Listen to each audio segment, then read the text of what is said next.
Hi friends, welcome to my channel Madhu Mouli's god related blogs. ఈ కలియుగంలో మనం భగవంతుని వైపు వెళ్ళాలన్నా, భగవంతునికి సంబంధించిన ఏదైనా కార్యక్రమాలు చేయాలన్నా కూడా కలి చేయనివ్వరంట. ఏదో ఒక రూపంలో అడ్డుపడుతూనే ఉంటారంట. సో మనం కలి ప్రభావాన్ని పడకుండా ఉండాలన్నా, మనకి ఏవైనా చెడు ఆలోచనలు వస్తున్నప్పుడైనా అది కూడా కలి ప్రభావమే. వాటన్నిటినీ కలి ప్రభావం మన మీద పడకుండా ఉండడానికి ఒక చిన్న స్తుతి ఉంది.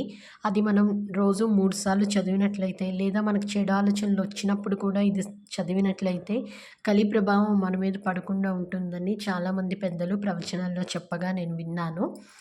అది ఏంటంటే, कर्कोटकस्य नागस्य दमयन्त्यानलस्य च ఋతువర్ణస్య రాజర్షే కీర్తనం కలివినాశనం.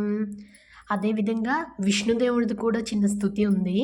నిగ్రహాయ చతుష్టానాం శిష్టానాం పాలనాయ చ అశ్వరూఢో భవాన్ ఖడ్గే కల్కిరీవే ప్రకేత్యస్తే. మొదటి స్తుతి ఏంటంటే కలి ప్రభావాన్ని మనం పడకుండా ఉండడానికి. రెండవది ఏంటంటే విష్ణు భగవాన్ యొక్క కల్కి అవతారం వచ్చే కలిని అంతం చేస్తుంది కదా, అందుకని విష్ణు భగవాన్ స్తుతి అది.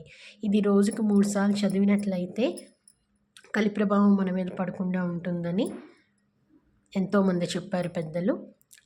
సర్వే జన సుఖినో భవంతు. శ్రీమాత్రే నమః. Hi friends, welcome to my